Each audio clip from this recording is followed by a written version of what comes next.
morning, everybody. It is June 10th. It's my father's birthday. I think it's also Liam Neeson's birthday. Oh no, I think it's June 7th. Why do I know that? Well, first of all, because it's 3 days before my dad. And I used to have a huge crush on him ever since I watched Schindler's List, which sounds kind of glib, but God, he was cute. Anyway, this is a return to my mental illness blog, and I'm going to explain why, because I think it's very important. It's important that everybody in this world has people that they can rely on. Now, this is coming from somebody who has dependency issues. I depend on people like my mother too much, that this is a fact, a reality. That's the better word to put it. However, we all need community in our lives. It's something I've been struggling with since, especially, I would say, when my borderline, as it is currently called,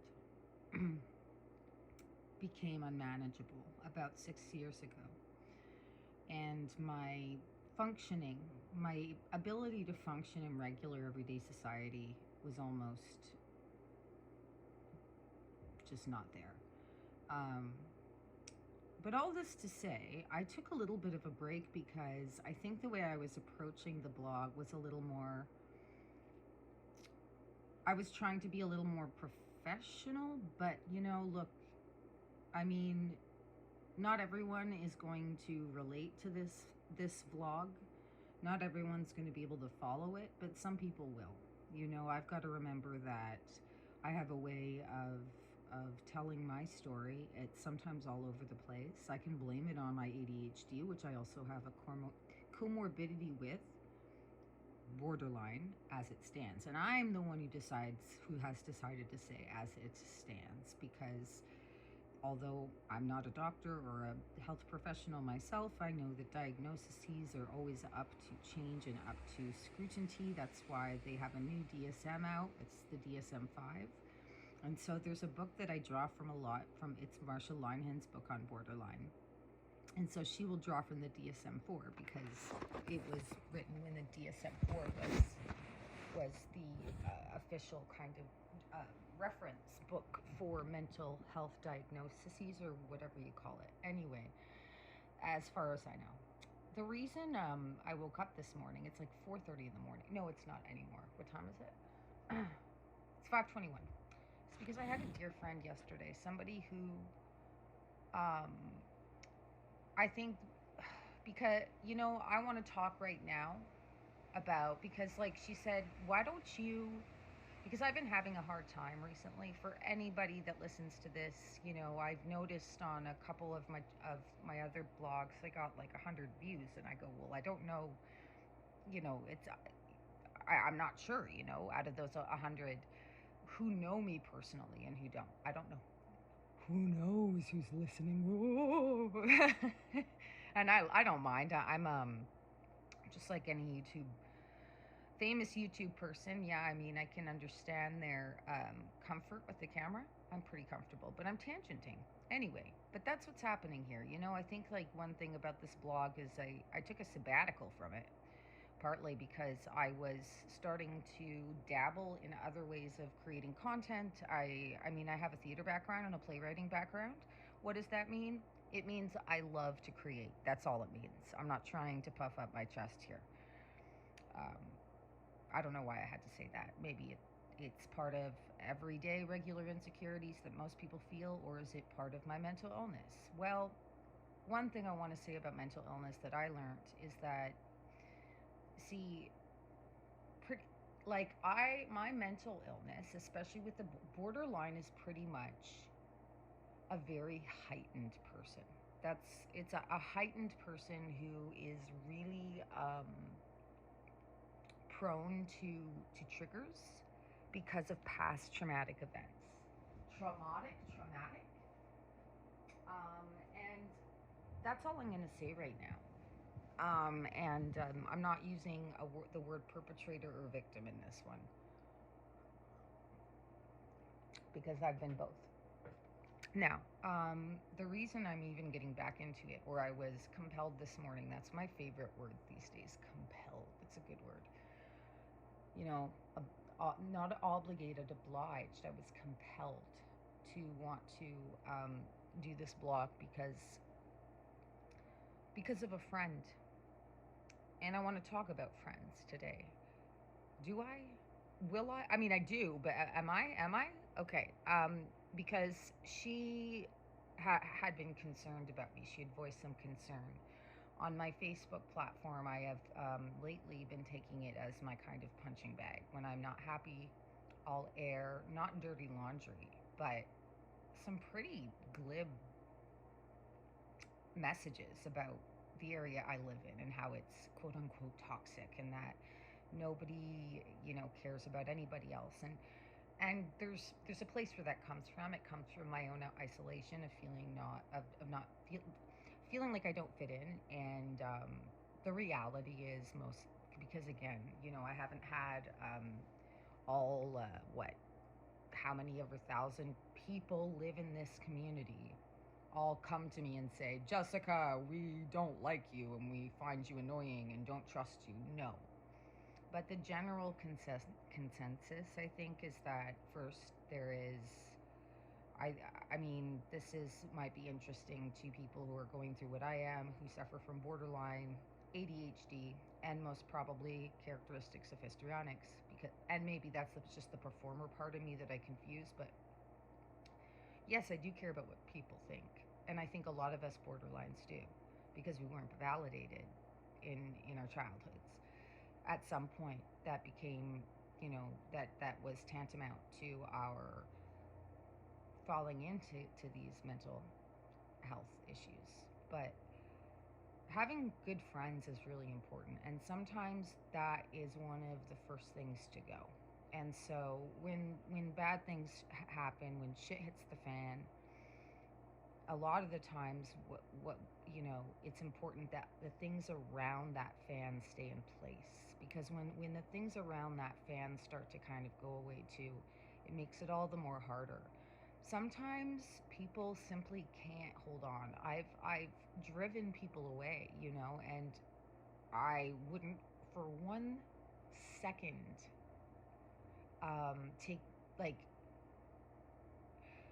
uh what's the word, um, resent them for it. Maybe I did at the time, but there have been people who have overextended themselves, and I've seen them overextend themselves, completely unsure. This is the big statement, I think, of my life right now, which is it's heartbreaking, but I'm happy that it breaks my heart, because it means I have one. And sometimes, pardon me, sometimes I find that when I go through an episode, I don't know about you guys, I just kind of lose regard for everyone, even myself. It's just a very dysphoric time, and it's so dramatic. But what I was going to say, I totally forgot because of, well, I'm going to blame it on the ADHD, right? And the fact that I've got a lot of stuff going on in my head, but that friends are really important. And a friend of mine yesterday said, "Why don't you start doing your blog, start doing a video blog?" And I said, "I have been. Unfortunately, this poor beautiful woman. She's not poor. I mean this beautiful. Like, when I say poor, I mean is because I drew the poor woman away because of my borderline, and she came back because she has an intuition that I find very. I'm not sucking up to you, because I'm sure she's gonna listen to this, because she's really supportive. It's hard to be supportive though, and this is to all my friends or to anybody out there, that may just find this page and they have a friend that's going through it, and you're like, I want to know I'm scared of my friend right now, or I want to know what she's thinking when I'm not around, like, probably this, I don't know what other people think. I don't even know what regular people think. I know that I'm always like, I've got a sense of humor like no other, and that helps. That really helps with my mental health issues. I'm very grateful that that's just part of my makeup.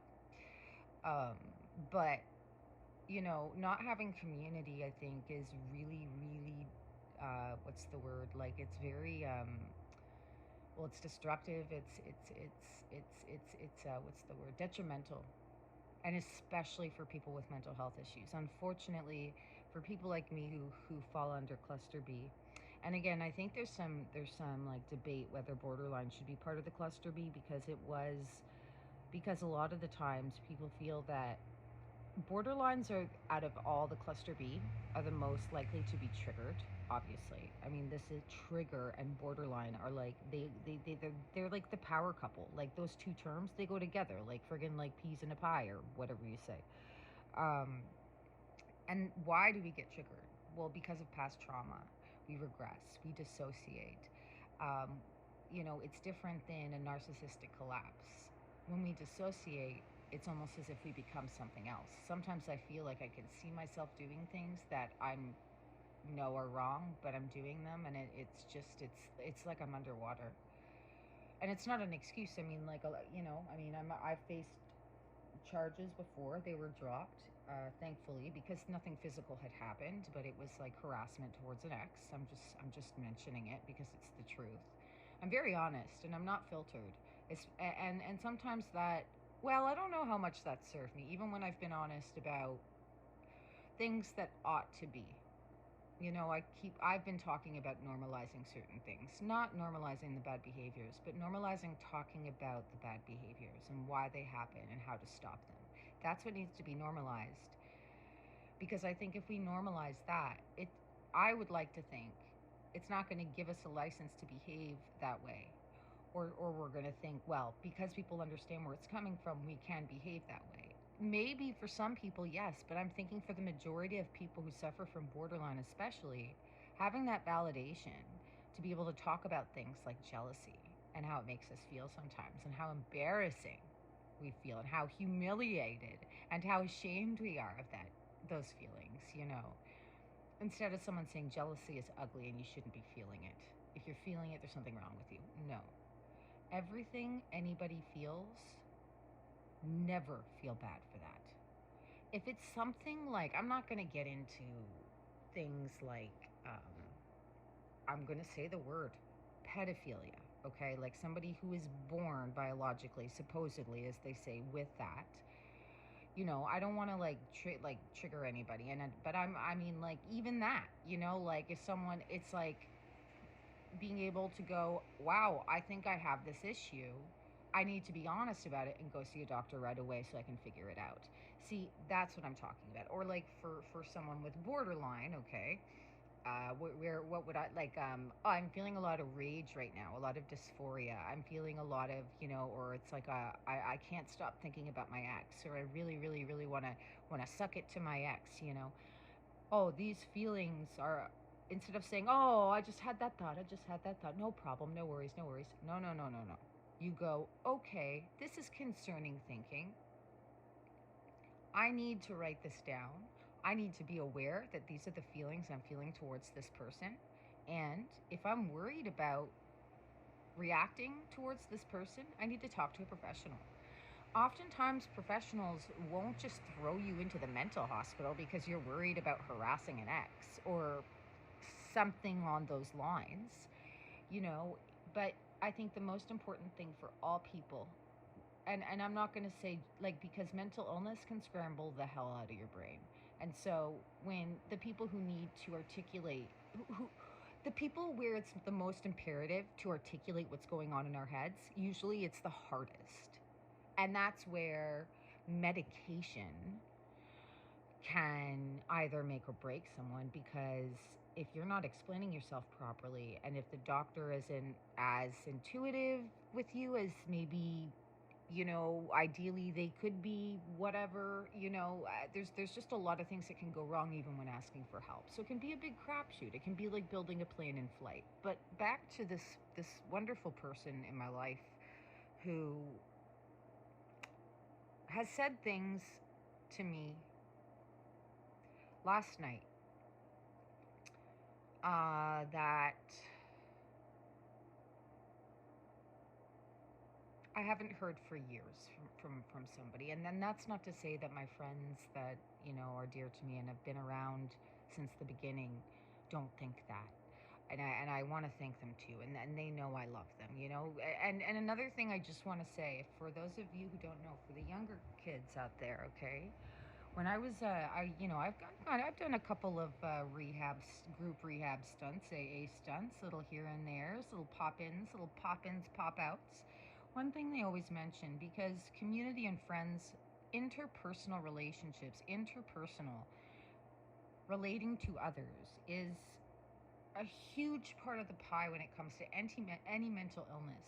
And I'm also including, pardon me, substance abuse into the mental illness category when it's pathological or chronic or whatever. But they always say with friends, usually, most people only have 2 or 3 very good friends. The rest are friends, but they're not people that you can really rely on when things get tough. And I think I met a real friend last night. And so, with somebody who struggles with mental illness, how do we validate those people in our lives that are willing to be supports for us when they're going through things? Because mentally ill or not, we're human, and human beings are flawed. You know, that's my vape. I'm sorry about that. It's nicotine for anybody who is worried, and I'm sorry. Don't start vaping, please. It's not cool.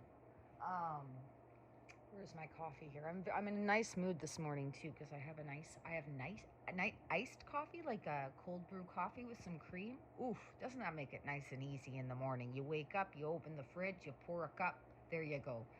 But I don't want to say that the world is cruel. I don't want to believe that. But here, sorry guys, just give me a sec, okay? Give me a sec. I'm looking for something. Okay. This is like the first blog, and I don't know what's gonna come of it, but you know, I know it's all over the place. I know that in my last few blogs, they were a little more put together, but I don't like the put togetherness, because I find what it does is it stresses me out, and then I'm no longer speaking from the heart. I'm speaking from a like scripted place, and that's mental illness is never scripted. Sorry, it's just, if it was, then it's another type of mental illness. It's Munchausen or something, right? Which is like lying about your state of blah blah. But for me, I don't only make threats, but I slander people, I defame people. I have blackmailed people. And I'm saying this out loud because I am. Because, well, I mean, like, what exactly did I blackmail? Did I blackmail some, like, congressman? No, I blackmailed my mom. Like, if she didn't take me to the store, I would tell somebody about the abuse that my dad, put on me, to my grandparents or something like that. Yeah, I'm being very honest right now. And to some people, it's like, what? You say that and you don't even care? I do care. I do care. But right now, when I say it's like, it's hard for me to explain, like, why it was a survival tactic. It wasn't a manipulative tactic. I believed that if I didn't do that, I wasn't going to get what I absolutely and urgently needed at that moment. So that's why they're unsure about how borderline fits into cluster B. For me, I personally believe that all maps don't have a map. I personally believe that I have all 9 symptoms of borderline, and you only need 5 or 6 in order to meet the criteria for diagnosis by a doctor. Now, there's the two that stand out for me that I would say separate me from maybe another borderline, which is intense anger, and number 9, which is transient dissociative moments where you kind of dissociate. It is not like multiple personality disorder, now known as dissociative identity disorder. And if you watch Nurse Ratched, anybody, yes, Amelia, just give me a sec, okay? Pardon me, I got cat hair in my mouth. I don't know why. I was eating my cat's hair earlier. It was good. No, I'm joking, but oh my god. One of the women sorry, I've got something in my throat, has really bad dissociative identity, where she starts to like go into this like other character of this guy that's like hunting Hitler or something like that. I mean, this is a very like embellished, I guess, like example of someone who has dissociative identity disorder, and I don't even know if that's true. Some doctors might go, actually no, she was she's such a good actress, oh my god. And what I loved about that character is that you felt for her. You didn't see, like, it shows her walking around on a campus yelling at students for not being able to play their trumpets properly. I mean, she seems like completely off her rocker. But then she goes to the hospital herself and says, there's something wrong. I keep waking up in these weird places. You can tell. What I loved about that character is that, yes, that character makes a fool out of herself. The type of fool that nobody would want to be friends with. But you also see somebody who is fucking terrified. Terrified of what's happening to her. And why? Because 9 white men locked her in a closet for 9 days. And they did horrible things to her. This was in the 40s, back when women and men of color still had hardly any fucking rights. And see, I even then, like, that triggers me. That makes me angry. But she had no friends, it seemed. She seemed lost, like she had no one to talk to. And after, like, when trauma happens to people who have these disorders or dissociate, the more dissociating, the more likely you can dissociate. I believe that. And I don't know if that is true. So I think it's important to cope ahead. For anybody that has a tendency to dissociate, and what is it to dissociate? Dissociate. Even I have trouble understanding that, because I know that as ADHD, I'm like, I dissociate every second. Like, I'm always like dissociating. But like, when I'm talking about what I call dissociation when it comes to my borderline issues, they are about, they can last up to, I think my longest was like a 6 hour, 7 hour, maybe even a 10 hour, like, that's not ADD. That's not ADD. Now, do I think I'm someone else? No, but I am the Hyde. I'm a Jekyll and Hyde, that's for sure. The very friend who said, you know what, I think you ought to do right now, because she knows how much I love to produce and put out content. She has been so intuitive. She has said things so honestly. But one thing that is important is that I value this friend. I've got to learn how to validate people properly. I have to draw boundaries for myself as well. She's a very she's a very caring, very caring person, and takes pride in giving a lot of love to her friends.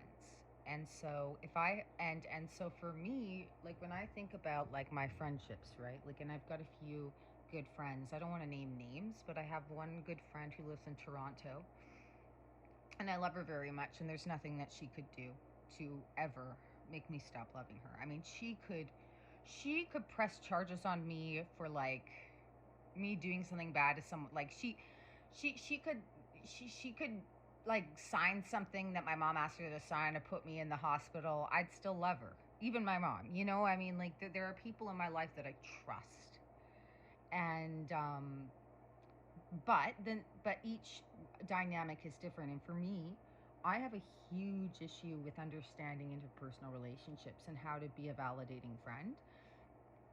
And so I would say this new friend, she's actually one of my oldest friends. But we recently reconnected.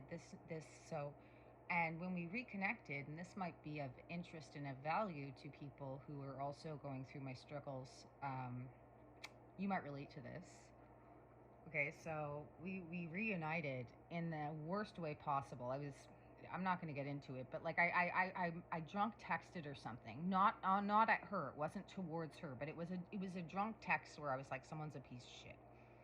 And the next day I woke up mortified that I had written that to her, and we started talking again, and we got really close. And she asked like what, and I remember when things got bumpy, inevitably, of course. Now that I see that when things started to get, and she, what was great about this friendship was that she really helped to confirm that this will happen if I'm not careful.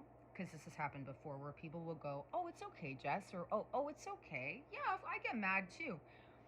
She learned, I think, very quickly that, okay, Jess can't like get mad without getting mad.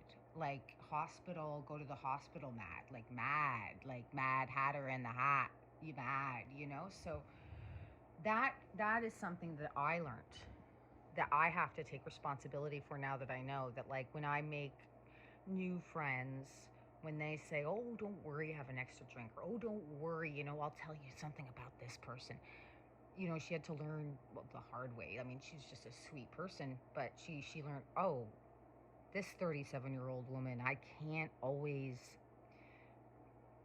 it takes a big person to be friends with someone who you have to, it's not like, I don't want people to walk on eggshells with me. I don't want to be a difficult person. I don't want to be a high conflict person. Unfortunately, all those three things are very much a reality in my life right now. And all this to say is I am coming back to this blog because part of the reason that I struggle with mental illness, or that my mental illness is still is difficult, is because I don't have a lot of community.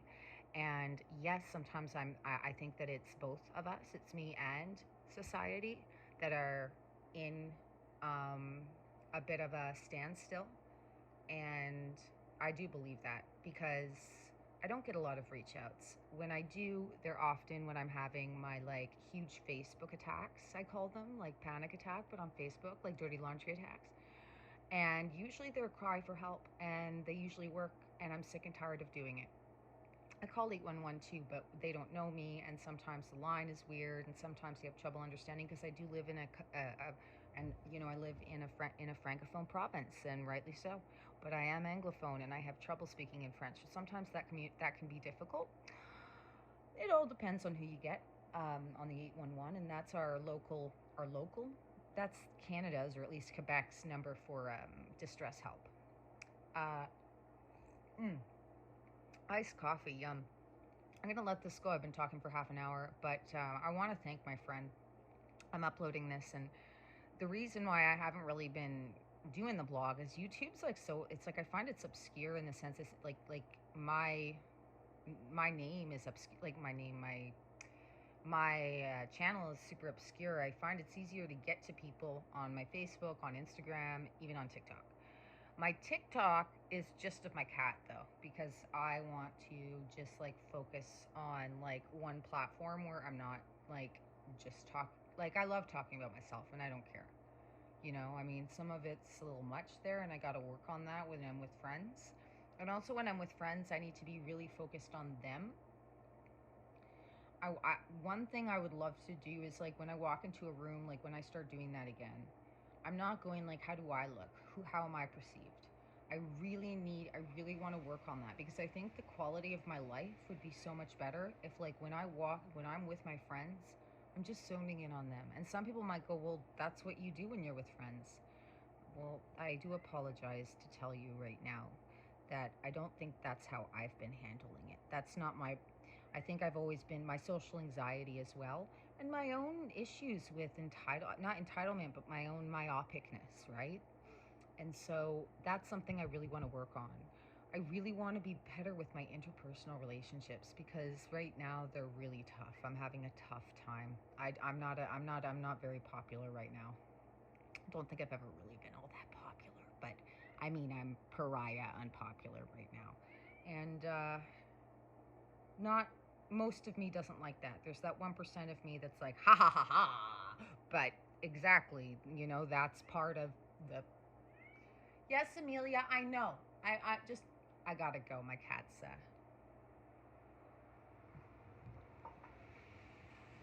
All this to say, thank you for listening.